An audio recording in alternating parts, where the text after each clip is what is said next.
Welcome to another episode of Wine Still of the Week, where I go find a bottle that is under $20 that's punching above its weight class.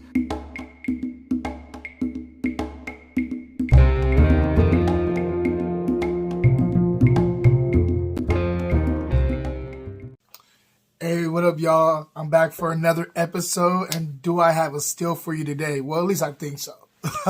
I've dealt with this brand before, and so they have a really, really good track record in tastings with me, so I'm looking forward to getting into it. But before I do, I want to let you know that a new episode of Wine Tasting with Giants is popping off on the 5th of July. We got my boy Vince Vasquez, foodie, entrepreneur, just a funny dude to hang out with. We're going to talk wine and food and some of the stuff he's got going on, and I look forward to you guys all putting your eyes on that. But you guys are not here for that. You're here for the wine. So let's get into the wine today. We are in Chile. Anybody who knows me knows I love Chilean wines. And we're talking about the La Postal Apalta 2018.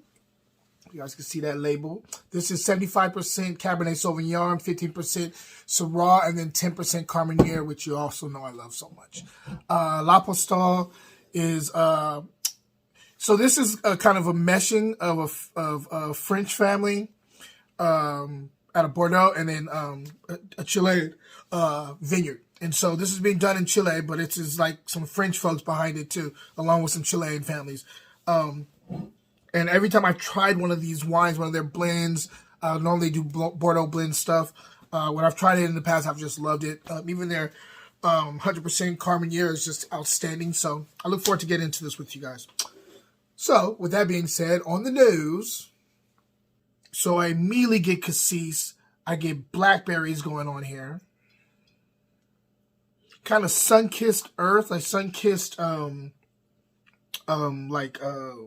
if you're in the vineyard and it's a really hot day, you get this kind of like this smell that comes from the earth.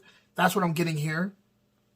There's something green and herbal here too. It's a secondary, and also like a little bit of like a kind of eucalyptus thing going on here too. I'm also getting old leather here too, which I'm digging quite a bit. This is quite complex on the nose. And also like a fleshy like black cherry, like kind of like smell after you cut the black cherry in half. You smell it. It has this like fleshy smell. That's what I'm getting here. Even a little tobacco. Let's go ahead and taste it and see what's going on the palate.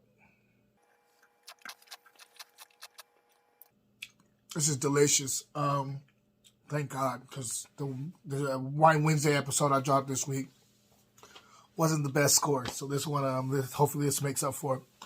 I love the way this has a dry herbal finish, which is really, really cool. This is medium plus body on the palate.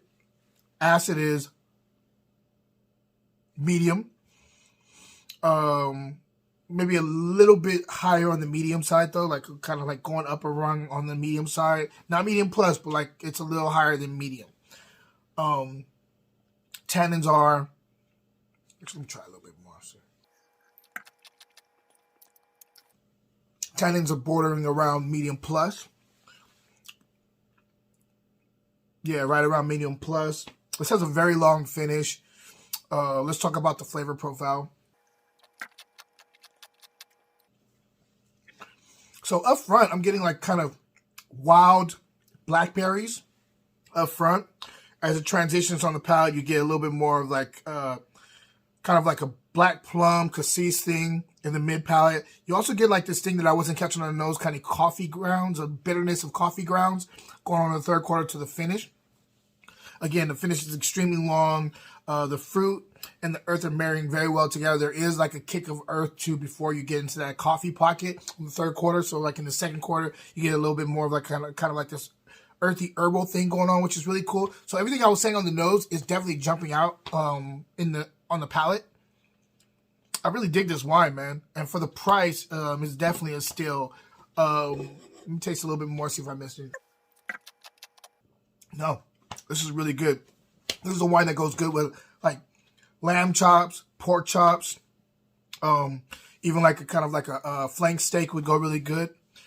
Has like a green pepper thing that I'm now catching on the finish. Outstanding wine. Great mouthfeel.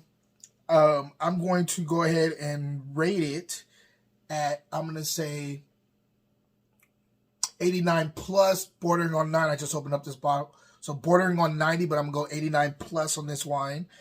This is definitely something that I'm going to grab again and enjoy. And then let me see for where you can get it at. I got this at Bevmo, and it was $18.99. So it's at the high end of the deal,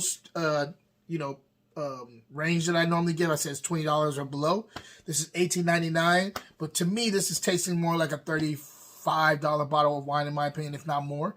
Very, very good for the value, and I highly recommend it, guys. Go grab yourself a bottle. Other than that, I do have some stuff coming your way as far as some deals on merchandise. We also have this, so the Vibe hats I will be dropping very soon for It's a Vibe. Me and Armando gonna have some merch finally. So we got hats. We're gonna have some hoodies, things of that nature, and we can't wait to make them available for everybody. And yeah, I hope everybody's having a wonderful week. This has been a really eventful week. A lot of stuff going on, and I'm just happy. I'm happy it's getting into the weekend, of course. But definitely. I hope you guys are having a wonderful week. If you guys get the chance, you're in San Francisco, please drop by Eno Wine Bar in Union Square. I'm the wine director there. We're doing a lot of cool wines going on there. And I would love to get your feedback. I would love to get you guys in there just to try some weird, cool stuff. And let me see, question of the day. I got a good question. I don't think I've ever asked this. Let's do a versus here. These are 2 Bordeaux varietals people, gravitate towards. And they're good single varietal, but they're also good in blends. Let's say, what is your favorite between Cabernet Franc and Merlot? What grape do you love more? And let's relegate it. Let's keep it out of Bordeaux itself, and let's go with California. Whenever you've had a single varietal of either one of them, which ones do you kind of gravitate towards? Hope you guys have a wonderful week, and until next time, guys, I drink all this. Cheers. So this is affectionately called Crack Snack. I didn't come up with that name. It was actually some of our friends who were like, "Oh, you got to give me some more of that crack snack." And so, like a drug dealer, first I just gave it out for free. Yeah, get a little sprinkle, a little bit. You want to try some of this? Try some of this? Okay, now it's gonna be $20.